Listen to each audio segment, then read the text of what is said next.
you're very welcome to the this webinar on cybersecurity. It's 2 minutes past 9. I'm conscious that we have a really packed agenda. This morning we have 3 brilliant speakers, and I want to make sure that everybody hears what they have to say. So I will kick off with a little bit of an introduction, if that's okay, and if people join. Angela, if you can just ask them to or try and put them on mute, that would be great. First of all, you're very welcome to this Business in the Communities webinar on cybersecurity in partnership with NICFA. And this is supported by the Department for Communities. And just a heads up that this webinar is actually being recorded. We will be putting it onto our Business in the Community YouTube website following this. So if you do need to leave early, or if you miss any section, or you feel as though you would like to share it with anybody else, our YouTube channel is BITCNIBEL. And just be careful when you're putting that into YouTube, okay? So it's BITCNIBEL. And we run lots of different events and webinars on Zoom and whatnot. So again, you'll find a selection under there. So this webinar is all about cybersecurity. We're going to hear from our 3 speakers, and we have about 10 minutes at the end for Q&A. If you have a question, if you just want to put it in the chat function along the bottom of the screen, you should see that little chat, and I'll collect them at the end and we can ask the speakers. So you're all very welcome. I can't believe, I was saying to Joe when we were organising this in August, I can't believe that this date has actually arrived. The weeks are just, life is just going far too fast for me anyway, and I'm counting it as week 28 for me working from home here in Bangor. So strange, very strange times indeed. So I suppose just to set the scene in terms of why we're doing these webinars, this is all part of a programme that ourselves, Business in the Community, are working with NICFA on, and it's called Skills Match. And the purpose of that programme is to build the community and voluntary sector with the skills of the business sector. That's really what it's all about. And we've had some brilliant matches so far in terms of businesses that have helped out the community and voluntary sector. And I don't know if Geraldine's on today. She was on the list of delegates from Assistance Dogs NI, but Geraldine was in contact with us over the summer and she asked for a few requests. And I know that she has been linked up with Adam Joyce Architects. So those type of matches in terms of, and this is all free pro bono support for the groups. So this is all about, I suppose, trying to make Northern Ireland a better place, a better economy. So I would encourage you, if anyone is from the sector this morning, in the community and voluntary sector, to check out the website. It's skillsmatchni.com and register or have a think about what type of skills that you need. You'll see on our Twitter page as well, we have an awful lot of videos and I suppose examples of how businesses have helped local organisations. We have a London business that's working with the Bangor Food Trust at the minute on their whole digital marketing strategy. So there's amazing things that are actually happening now because we're using technology and we're able to link in with our members across the water. So that's just my plug in terms of promoting Skills Match for you. And this is again part of this format in terms of these webinars. So I will be quiet now and I just want to then welcome Joe Dolan from the Northern Ireland. He's the head of the Northern Ireland Cybersecurity Centre. And then we have Richard Gill. So he's a community banker from Ulster Bank.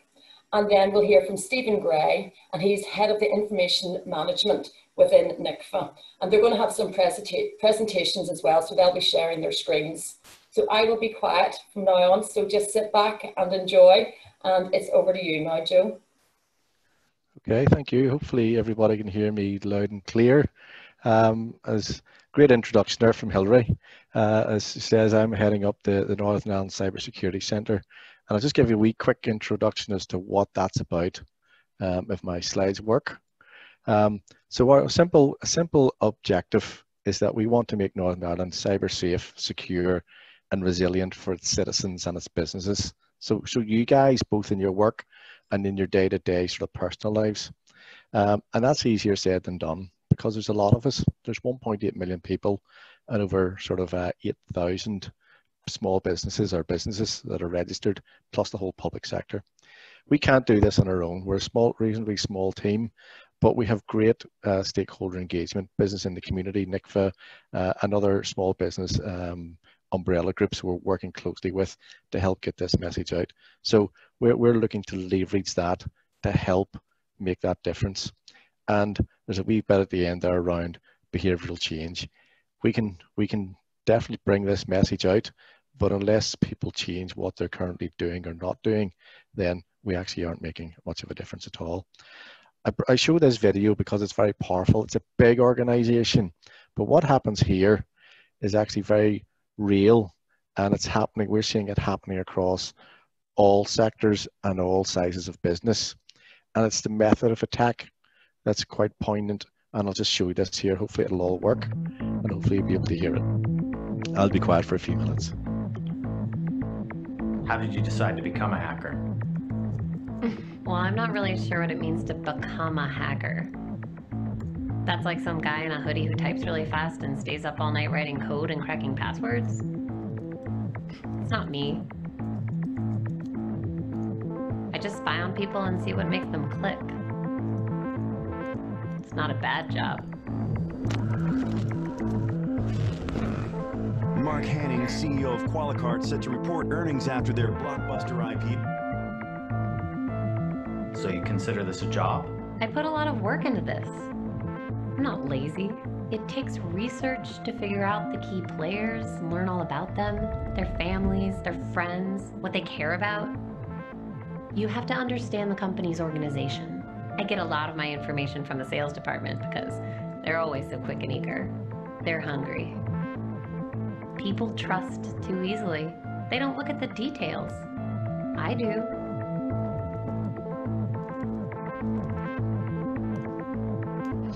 Details matter. That's what I'm good at. It has to look completely believable. It has to look familiar. This is where research is important. It's not some generic piece of spam. It's an email from their boss with their company signature. It's written in the voice of the boss. It's what he would say if he were writing this. What about the malware itself? How does that work?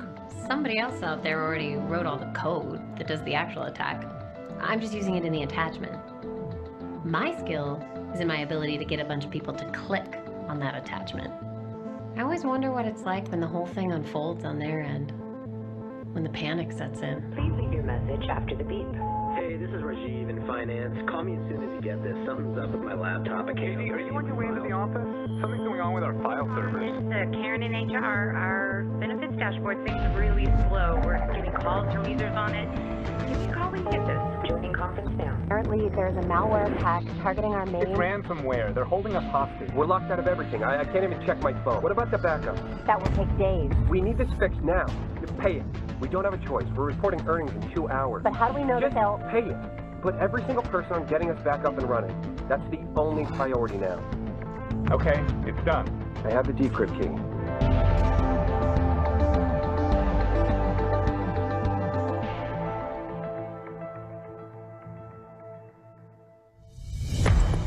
Mark, we have a big problem.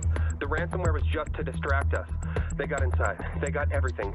Customer data, financials, everything. Qualicart is reeling today from the news that hackers have released the personal information of nearly The 2 Nasdaq million closed lower today, led by Qualicart, which was down 14% on news that their recent data breach may be far worse than the company originally Its stock fell to a acknowledged. new all-time low on news that CEO Mark Hanning is stepping down after what is turning out to be one of the worst breaches of personal information in recent history. Do you feel bad about releasing the personal information? All the financials? All the money that was lost? All I did was get the files. I'm not the one that decided to release them. I'm not the one that shorted the stock. Somebody else had their reasons for that. It's above my pay grade. I was paid to do a job, and I did it well. And that's what's expected of anyone, isn't it? Anyway, markets bounce back.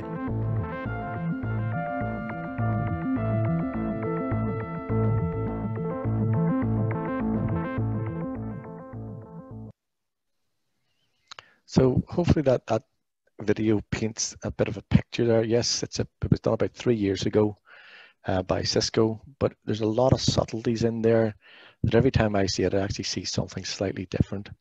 So that is a girl, quite a young girl, doing the hack.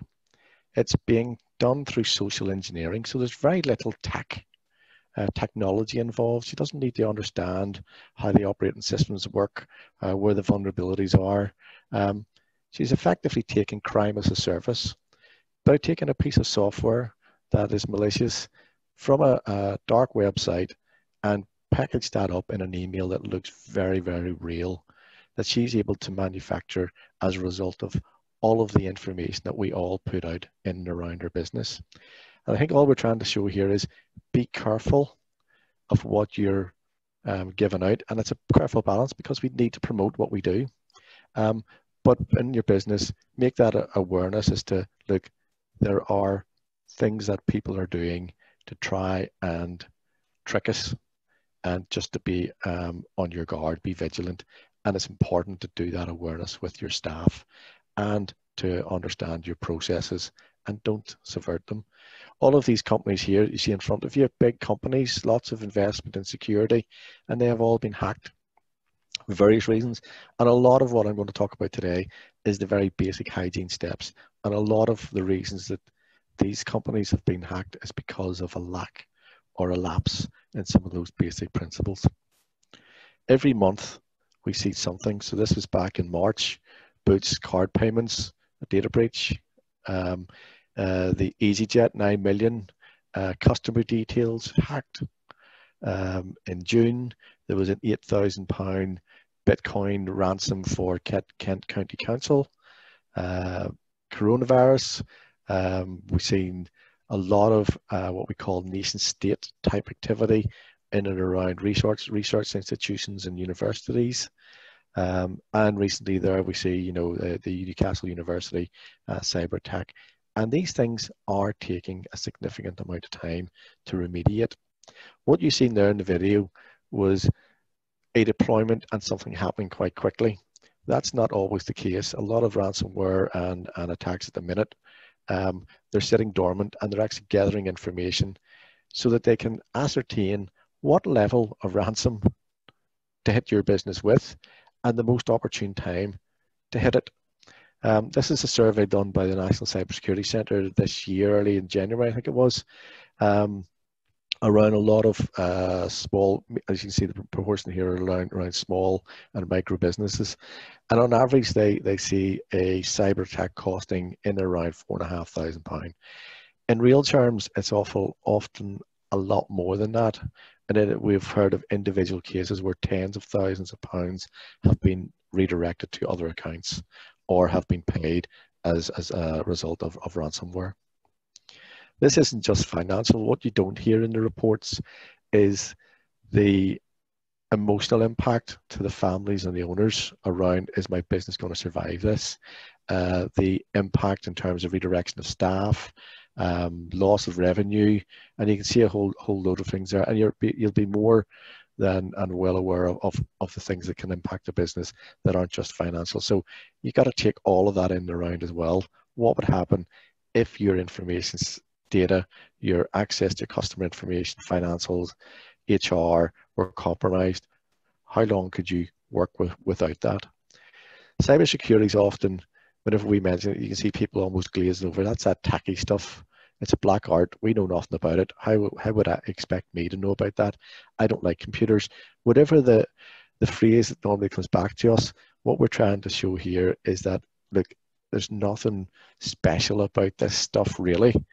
Cyber is just saying anything that relates to a computer, and all a computer is something that processes a piece of information or a piece of data.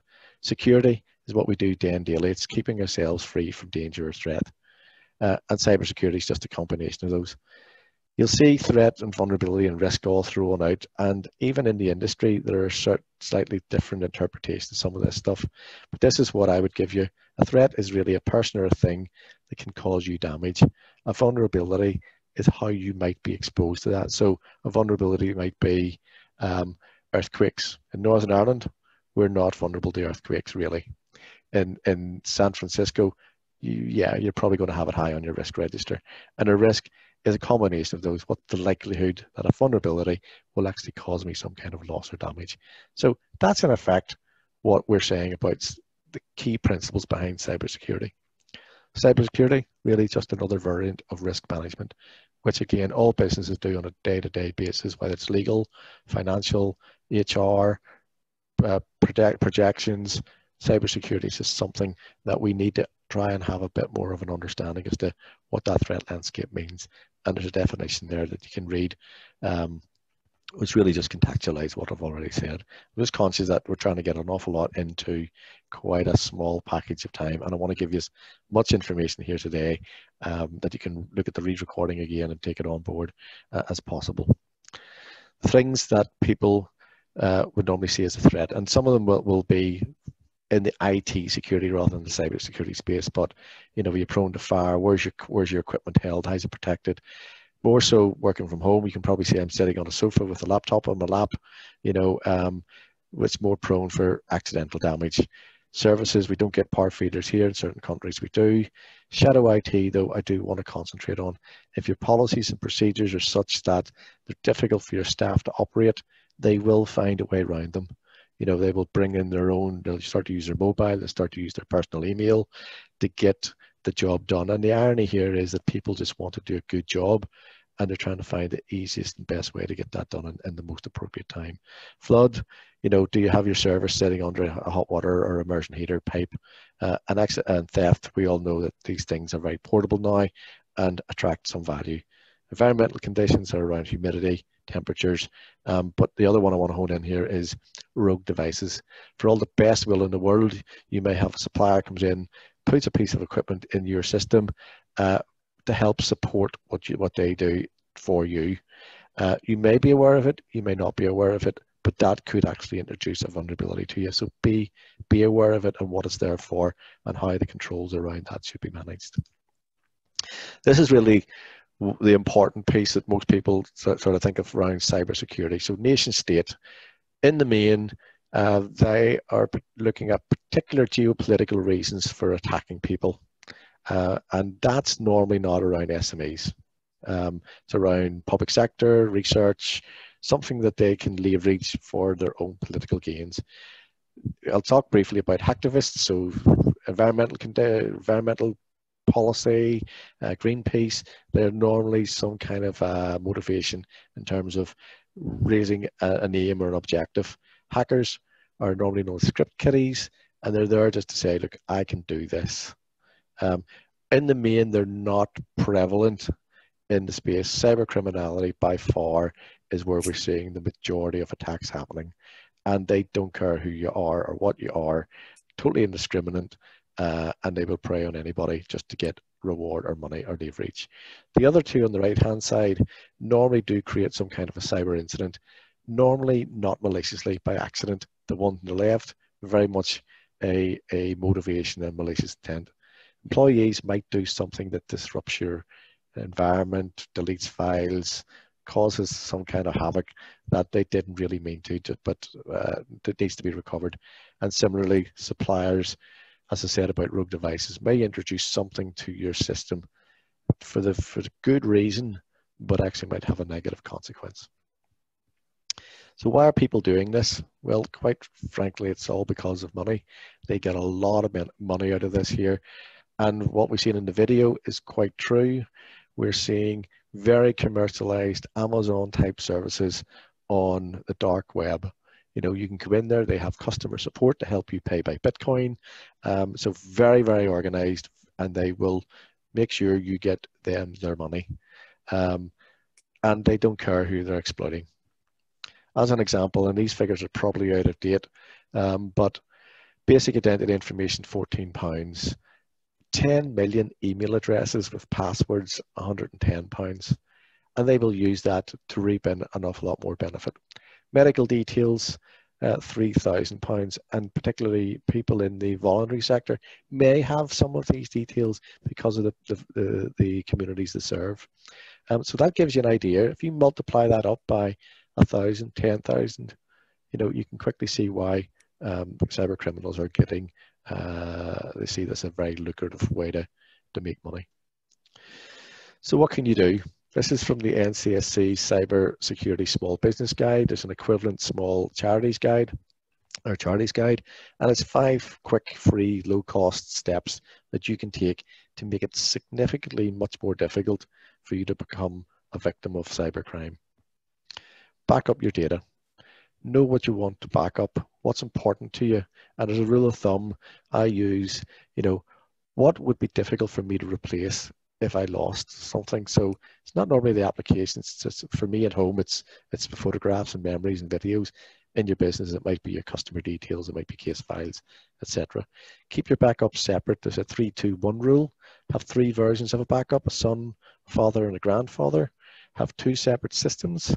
So one might be on a hard disk and another one might be in the cloud. Consider the cloud, because if your building burns down or everything does go pear-shaped, you can actually retrieve that from anywhere in the world. And make it routine, make it part of your day-to-day housekeeping activities. If you do that, you're much better shape then to recover, even through something like accidental damage, never mind cyber criminality. So it's a must-do. Protection from malware, and we talk about antivirus software. There are software now called endpoint protection systems, which give you an awful lot more in the bundle. But as a basis, make sure your antivirus is on, make sure it's up to date.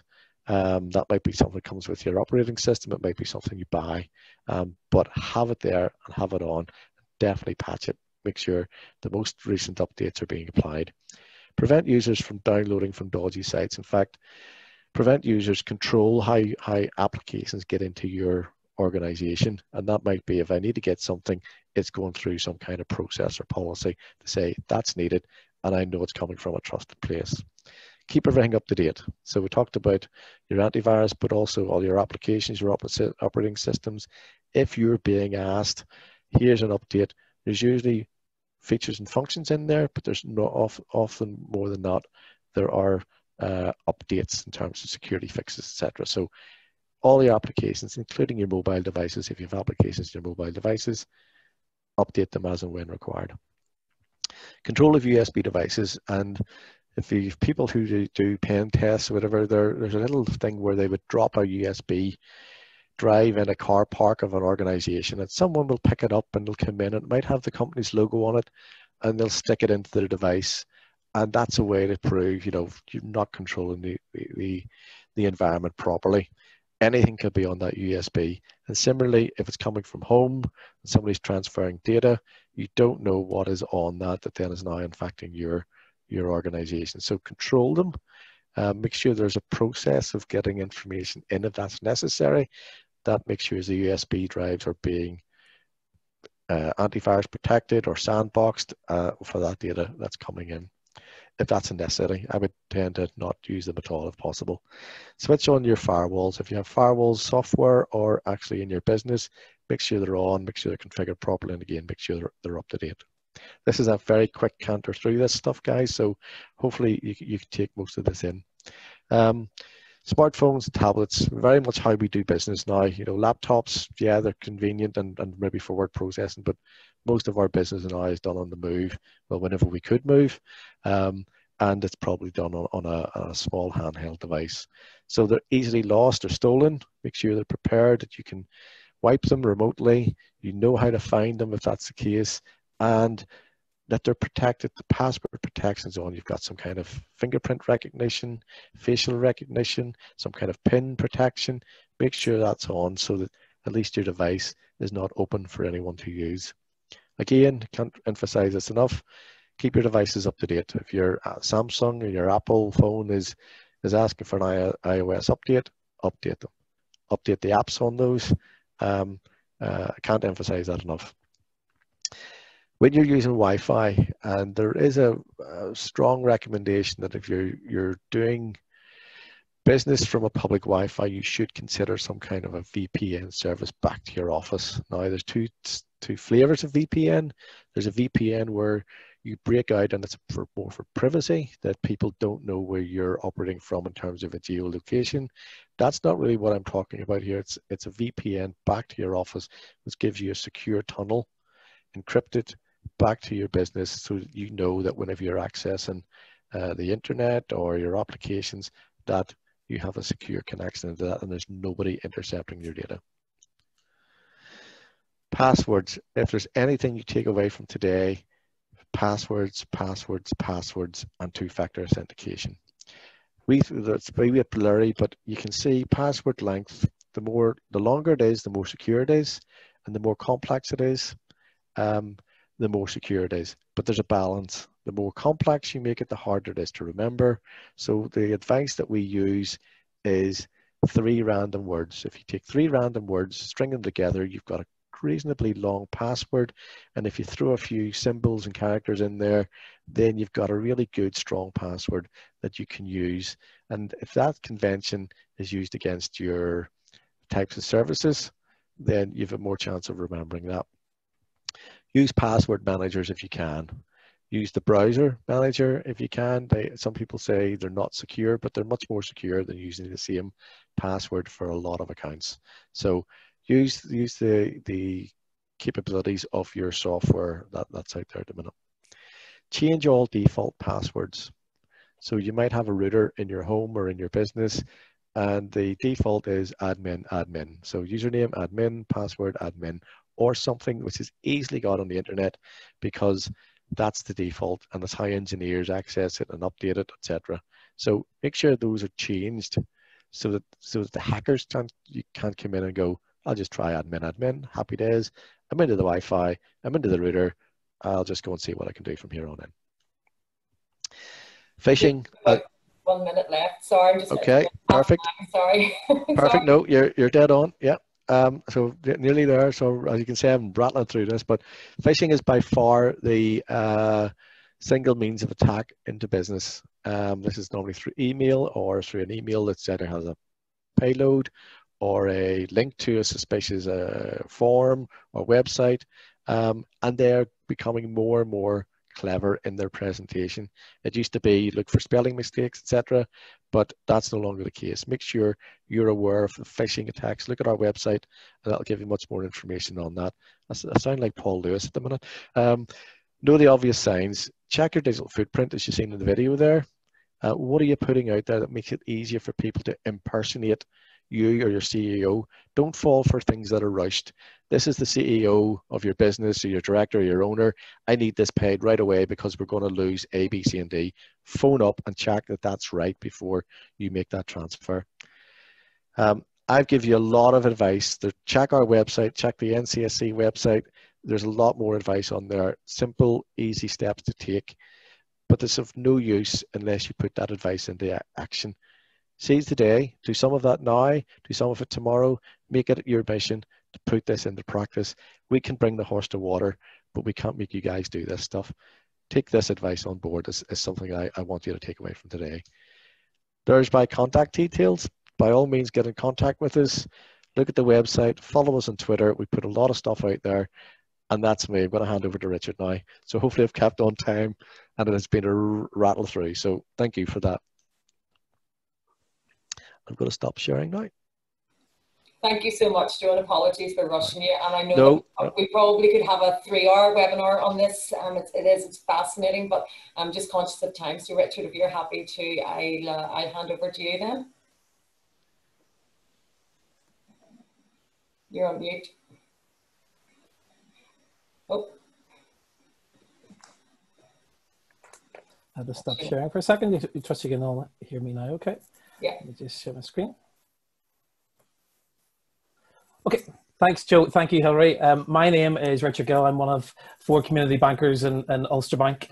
Our vision as a bank is to help and support customers, communities, build up financial confidence and capability. So a key part of our roles is to keep people safe. And in the age that we live in, as Joe's talked about, especially with us doing so much digitally, it's really important that we're all aware of that cyber threat and take simple precautions to stay safe.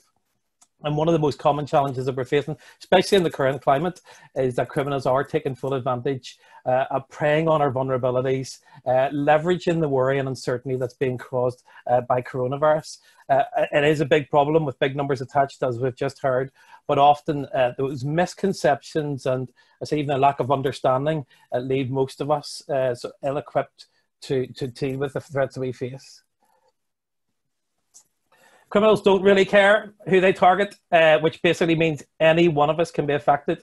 And a couple of points have already been covered. The losses are huge. Maybe they do target older individuals, but anybody can be a victim. Doesn't matter how you bank, who you bank with, where you live, professional people, business owners, people with money, people who don't have much money have all been caught out. So question for you, have you a social media account? Have you a smartphone? Have you an email? Do you use the internet? Have you even got a landline in the front door? Then anybody can be a victim. It only takes a minute or two of distraction, a really good deal, a link that we can click on within an email, and really easily can happen to anyone. Just want to touch on one thing that Joe touched on. Only 5% of scams are reported. Why? It is a taboo subject because victims might be embarrassed to talk about it. You know, how can I report it to the bank, or how can I report it to the police, or how can I even talk to my family about it? And it often leads, especially in personal circumstances, where the financial loss can be huge and easy to measure. It also has a huge emotional impact. It leads to loss of confidence. It affects independence, relationships. It often leads to isolation. So it's really important that by doing your bit within your community, within your organization, that we work together to fight this threat and to prevent someone being the next victim by reporting it. Spotting a scam is very difficult as criminals are going to really extra lengths to disguise what they're doing. Scams continue to be more convincing. I have received emails saying I'm the last surviving kin of a millionaire who's died in the Middle East. Those ones can be easy to spot, but fraudsters are, as Joe has explained, very highly orchestrated, very highly sophisticated and determined in their approach to get your information and your money. They will target their victims relentlessly, individuals, companies, and once that victim is engaged, their information is continually shared and sold. So if I wish that somebody was targeted and they lost money, that was the end of it, because that is bad enough, but that's usually just the start of it. The fraudsters will come back again, maybe under a different disguise, and they'll try to get more information. And Joe's already talked about this, about hacking companies, targeting customers, businesses via phone, email or post, or just phishing for your information, your social engineering, just to trick and deceive and manipulate the victims. Millions of emails, millions of phone calls every month. And sometimes we maybe just give away our information by clicking on a link within an email, or sometimes we do make that information public about ourselves on social media, but they carefully harvest this information, add it to a victim's list, and it gets shared with other criminals. So we talk, call it the fraud and scam cycle. So let me explain it this way, and this is why I explain it. Consider the physical security in your home. Consider the physical security of your work, the amount of money, the amount of time and effort that you have spent protecting what's important to you. Your personal information is just as important, maybe even more important.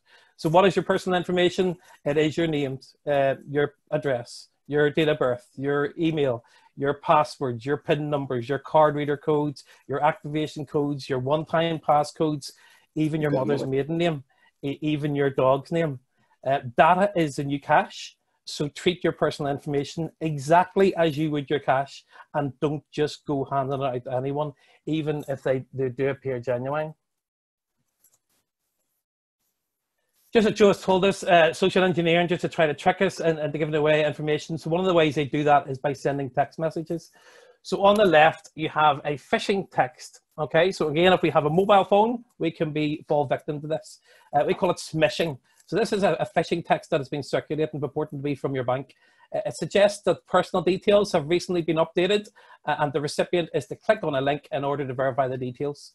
Now, due to the nature of these types of text and the fact that it suggests that your account has been compromised, there is a sense that you need to take action. So this example was headed up from Ulster Bank, but we have seen these examples from other banks too. Banks and companies do send text messages to their customers to keep them informed, to keep them updated maybe about their account, to confirm a payment, to confirm their details have been updated. So this text message is fake. but it's made to look genuine in order to trick you into believing that these are real organizations such as your bank and designed to get you to click on that link and supply your personal information, or to download a file or an attachment, which could be this malware, this malicious software that can infect your device and allow the criminals to access your information. So we've seen similar fake texts coming from HMRC telling you that there's a payment due as a result of COVID-19, or maybe there's a fine. Or the text message could appear to be from a recognized company, Amazon, Netflix, PayPal, or even your phone company about a subscription that's due. So it's tempting to click on this link, and if you do, you'll be asked for your personal financial details, and you're given that information all over to the criminals. Joe's talked to me a few things about mobile phones, so it's really important that you do look after them, and you do only download your apps from the official App Store and Google Play. Keep your operating systems up to date. Things in terms of text messages, just some top tips. Never respond to a click or an attachment on a suspicious text. Check for signs that it is from the company. So is the mobile number, is it the, and look out for those text messages that says this is a secure message, this is a security alert, or a system upgrade, or prompts you to verify your account, verify your password. Those are red flags. And don't phone the number included in a text message. Always independently verify it. On the right is a TV license example of an email. So this could be an email from a recognized company or a colleague, or even the World Health Organization with an attachment telling you about the latest COVID-19 advice for your community group or your business. So customers are reporting losing money from their accounts after responding to fake emails like this. This one's to do with a TV license and cancellation. So you can see how easy it could be to click on that and to respond. There have been changes to the TV license recently, and then these changes were delayed as a result of COVID-19. So fraudsters just use these changes, these delays, this uncertainty to target their victims. So these emails look very genuine, look as if they're from the TV licensing authority, often detail a late payment or a license that needs paying urgently. And this tends to be, once you've maybe clicked on that link and supplied your information, tends to be the start of a impersonation scam, which I'll tell you quickly about. But in terms of emails, it's easy for fraudsters to make an email look authentic, as Joe has explained. So just check the email address. Is it as expected? Hover over it. Does the email change? Right click on the email address. If it changes, it's a clear sign it's been altered. Is it addressed to you personally? Or does it say, "Dear sir, dear madam, dear valued customer, hi, hello"? Is it unexpected? Is it urgent? As Joe talked about, take 5. Is there a link and attachment? And do look out for the spelling and grammar. How does it read? Does it claim to be your boss telling you to make an urgent payment to that new supplier? Always beware. A couple of scams, basically, just to bring it back to impersonation. The criminals who use this information that perhaps you've given by clicking on that link. So, for example, what we're seeing, maybe that they're contacting you, say that they're from the bank's fraud team or from the police. So they're targeting individuals, companies, impersonate a police official or from the fraud investigations department. I was dealing with a case like this last week, and the company lost in the tens of thousands of pounds. So the story often is that they basically need your help to uncover fraud in the local branch, or that your accounts have been compromised by local bank staff. They may have some of your personal information, Joe says, and it's likely that they've checked out what information is out there about you. They may even have some of your bank details. Maybe they've got your debit card details that they've got from a hack. So if you sound hesitant, they'll ask you to phone 999, but you're straight back onto the fraudster who validates the story. They may even be able to spoof a number onto your phone to make it look as if it's the bank that's phoning. In this scenario, they'll ask you for more money or to move your money to a safe account that they've opened for you, either by going online or by going into the bank. If you have to go into the bank, they'll provide a cover story for you. And when you're asked, branch staff ask you about the payment, they'll say, oh, you'll be told to say it's money going to a family member, or for a car, or for a deposit of the house. Our staff, if they're suspicious, we will invoke police banking protocol, or if it's online, what they may try to do is for you to give away your card reader codes, your one-time passcodes, so that they can attempt to make the payments on your behalf. Or just as the scam goes on to the next level, so a similar sort of situation where a computer technician may contact you, tell you that your internet is slow, it may be caused by your server, maybe you're working from home, there's a virus on your IP address or your Wi-Fi, but they can fix this over the internet. They just need access to your laptop, and they'll send you a link and ask you to click on this, connects them to you. Then you'll download some software, and that enables them to view your keystrokes. And once they've spent even a few hours, even a few hours downloading software and looking busy, they'll offer you some sort of compensation. Thank you for your patience. But instead of them sending you £50, they'll send you £5,000. And at this stage, they'll panic and they'll ask you to check what's going into your bank account. You log into your online banking, but they're watching, and then they can see everything that you've typed, all your passwords, and they may now have no control of your accounts, and they'll try to transfer your money out. They may convince you to hand over card reader codes to move your money to a new account. Usually provide more case studies, things like investment scams, or even one that we would roll your eyes to, things like romance scams. Let me say, I'd be surprised if people on this webinar haven't been targeted, or people you know within your business, within your community, who haven't lost money as a result. But they find it very difficult to seek help or to talk about it because of their embarrassment. So it's really important that we understand that threat and do bring this out from being a taboo subject. Very quickly, where's the money go? Basically, what if I told you actually that a lot of fraud has taken place through legitimate bank accounts? The money is actually paid out to fraud victims. We usually go to a mule account in the UK. And mules are recruited by organised criminals, persuade to receive some money into the bank account. They take a cut for the transaction before handing the funds to criminals.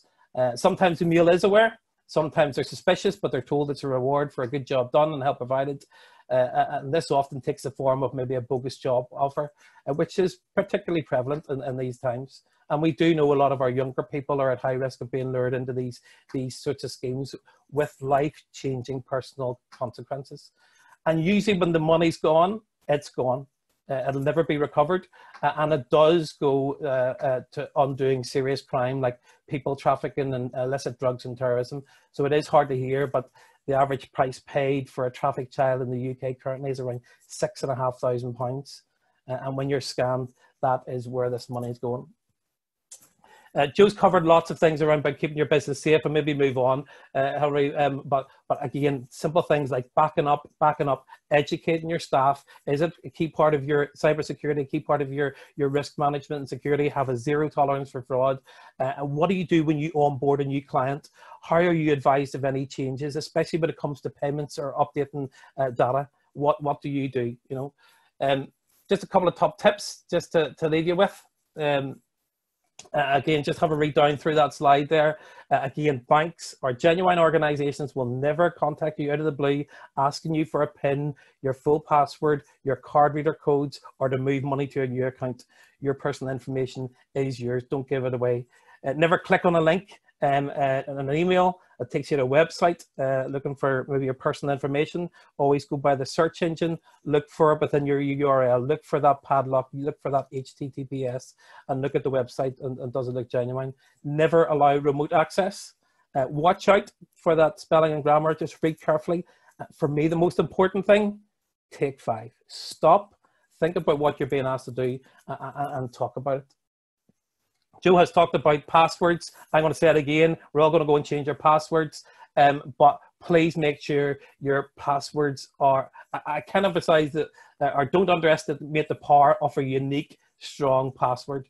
It's really important. If your password is one word and one number, change it. If it's your dog's name, change it. If it's your spouse's name, change it. If you use the same passwords for multiple logins, change it. If you use a password at home for work, change it, okay? If you think your passwords have been compromised, change them. Your passwords are the keys to your digital vault. Good, strong passwords keep you safe, as well as Joe talked about multi-factor authenticity as well. Just in terms of support, there's some websites there basically to go and get more information. What I would ask, basically, I would ask 2 things for you today. Number one, what thing are you going to do differently as a result of what you hear today? Okay, then go and put it into practice. And secondly, working together to raise awareness of the cyber threat is really important. So who can I share what I've learned today, and what support do you need? I'd love to help you raise awareness, keep you and your colleagues in your organization safe. We're more happy to come in and join your organizations and your businesses, either myself or one of our colleagues. We work closely with the business community and Joe and other organizations. And so please get in touch. Thank you for listening. I trust you have some takeaways. Thank you, Hilary, for the opportunity to talk to you, and I look forward to some questions at the end. Brilliant, thank you so much. That was fascinating, and I think what's coming through is the passwords, and hands up, I'm guilty. I'm so guilty, and I'm ashamed. I should hang my head in shame. But I won't just yet, because I'm going to hand over to Stephen, Stephen Gray, so from NICFA. It's over to you, Stephen. Thanks, Hilary. Hopefully, I'm sharing my slide there. Hopefully you can see it. Yep, coming through. Perfect, thank you. So, Stephen Gray, I work for NICFA, Northern Ireland Council for Voluntary Action. And I'm going to try and give you some tips that you might use to try and make some of the changes that you might need to make in your organisation. Really conscious that you hear very sort of overwhelming, can be overwhelming about all the different threats that there are, and how do you then make some changes in your organisation to try and face those. So I'm going to try and rattle through a few things here. Before I get into any detail, Joe mentioned it, but I can't recommend it highly enough. The Cybersecurity Small Charity Guide by the NCSC is really helpful for any organisation, you know, to try and implement some low-cost changes that you might need to make, and it covers a lot of the topics that have been discussed. It's a really good way to discuss these issues in your organisation. They have a nice sort of one-page infographic that can be really useful to share with colleagues. I'm also going to share, in the interests of you know, being open about these things, I'm going to share an incident we had in NICFA a couple of years ago now. I think Richard mentioned that only 5% of scams and breaches are reported, so I'm going to tell you about one of ours. Thankfully, it wasn't too malicious and there was no major impact, but I want to describe to you what happened. So we use one of the sort of popular cloud-based office providers, you know, for all your word processing and email and all of that. Obviously, a lot of our staff are working remotely now, but back a couple of years ago, we were all in the office, but we had decided to move to this cloud-based system, and we discovered that one of our staff's email accounts had there'd been around 200 emails had been sent out from that account. Very quick succession. We managed to, thankfully we found it within about 20 minutes of it happening. But what had happened was that email account, that user account had been compromised, and it had been done using one of the things that Joe mentioned, which was these lists of email accounts and passwords that float around on the internet. One of our staff had used the same password for their organizational account that they had used for another service. I think it was probably LinkedIn or something like that. All of those big providers have been hacked, and lots of these credentials are all available on the web. So the staff member had used a password that was very similar with a number that they changed on the end. Some of you may do that. And what had happened was there's an automated routine that was running against our user accounts to basically try that password and just increment the number at the end. And it did it on this sort of low and slow attack, I think it's called. So it just carries on for, we discovered over a period of weeks, just continually trying a set of credentials on the account. And then it got lucky. And then I think a lot of it is automated. So what happened very quickly was the user account, the email account was taken over. A lot of emails started going out to people on that person's contact list, and they looked quite authentic. And there was also rules configured in the email box to try and cover the tracks then. So if people responded and said, oh, I think you've been, is this dodgy? Those emails were getting dumped into another folder. Thankfully, though, we caught it, and we made some changes very soon after that. So the things that we've done to try and mitigate against that issue are around some of the things that have been mentioned already. Two-factor authentication.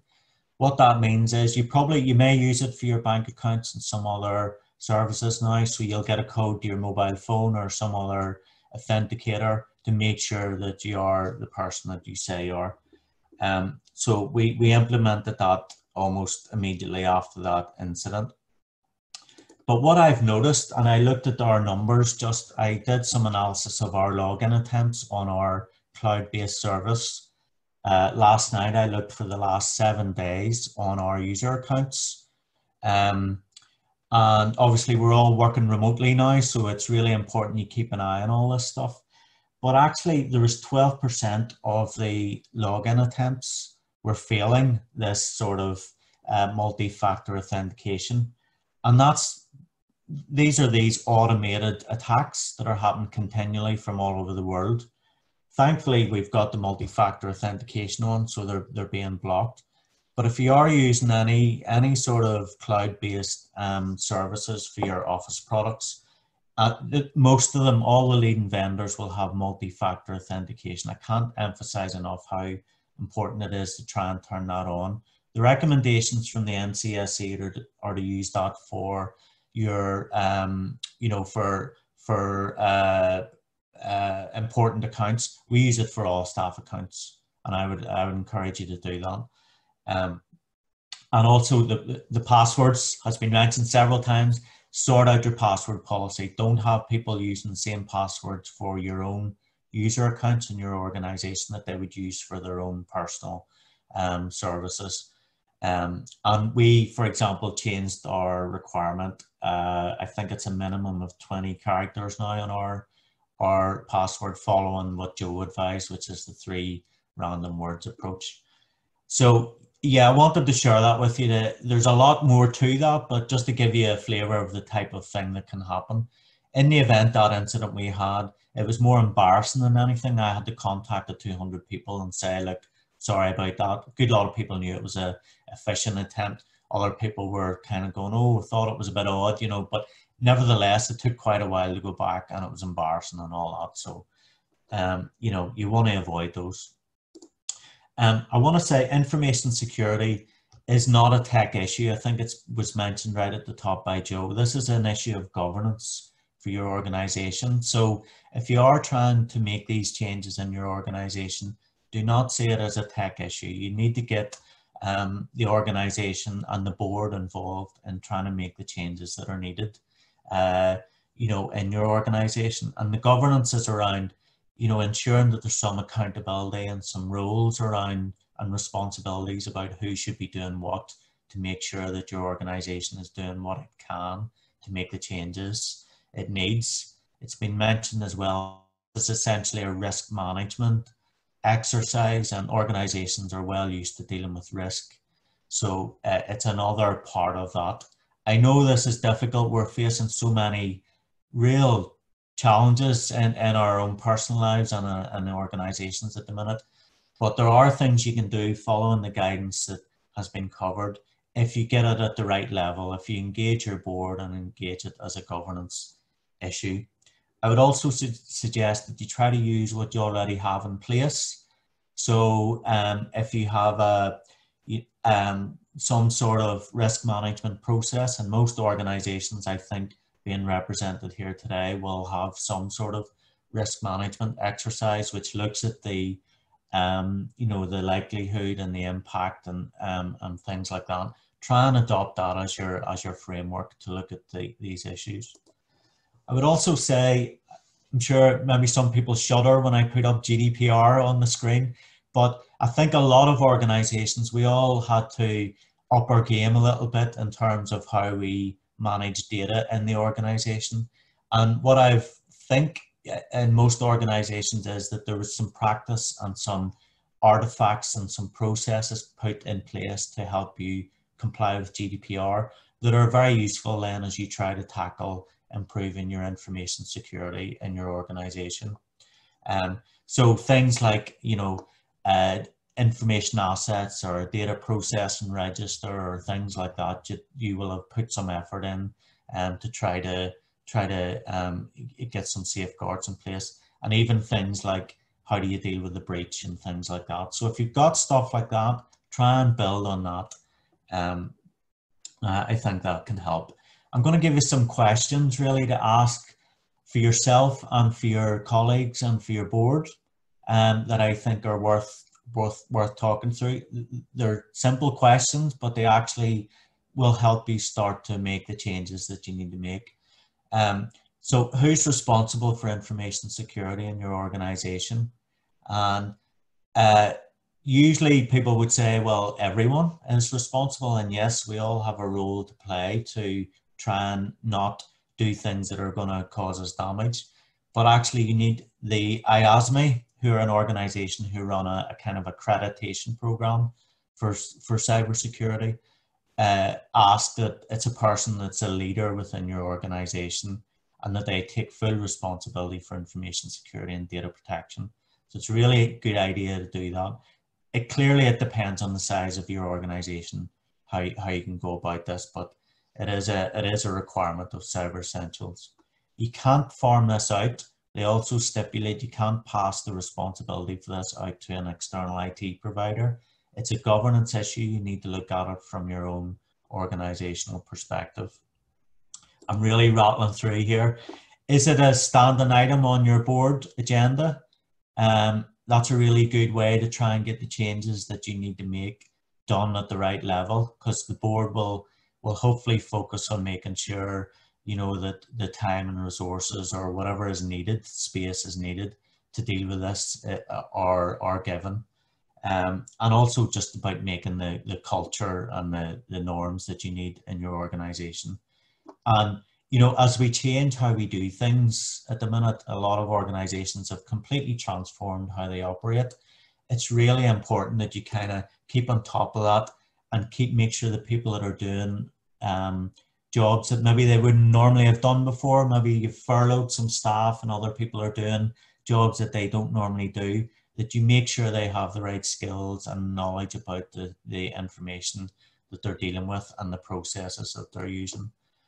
Have you got an information asset register? You probably have from GDPR, but really important to get a list of your kind of key information sources, so the data and equipment, and try and assign some ownership to that. The risk assessment piece, make sure that your organization is doing some sort of risk assessment around things in your organization that might cause you difficulty if they're compromised. And if you need to think about what you will do when there is an incident. It can't be left, you know, if it happens on a Friday evening, it can't be left to Monday. Time is really of the essence.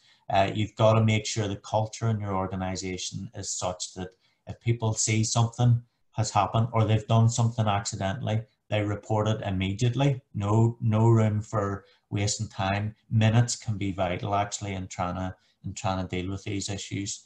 So it's really important you have that process in place and people know that they need to report quickly. And I've really rattled through what would normally take a lot longer, but hopefully that gives you some pointers.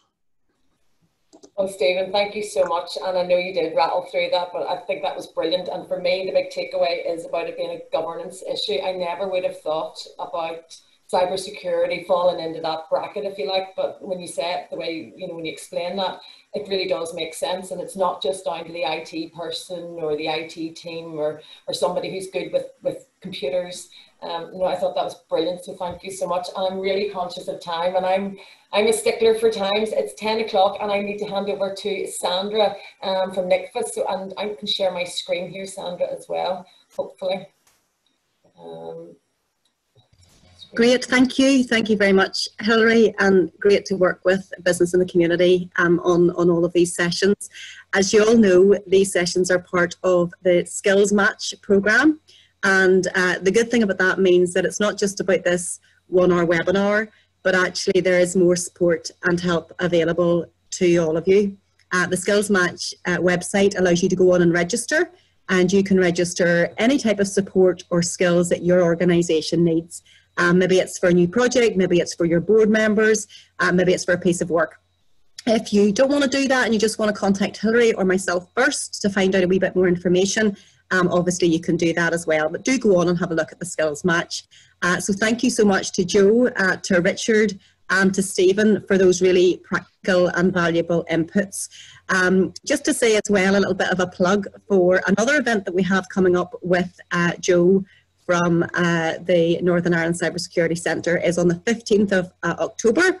And we'll also be joined by the Information Commissioner's Office and the National Cybersecurity Centre at that particular event as well. So do have a look on our website for more information about that.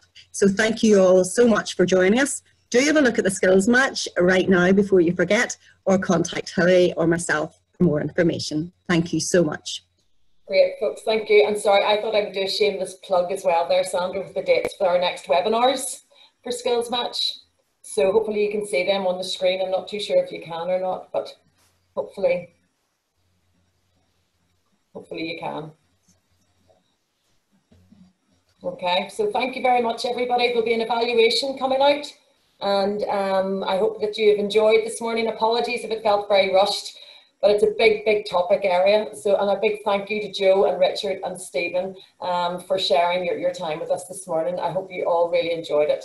Thank you, folks. Have a good day.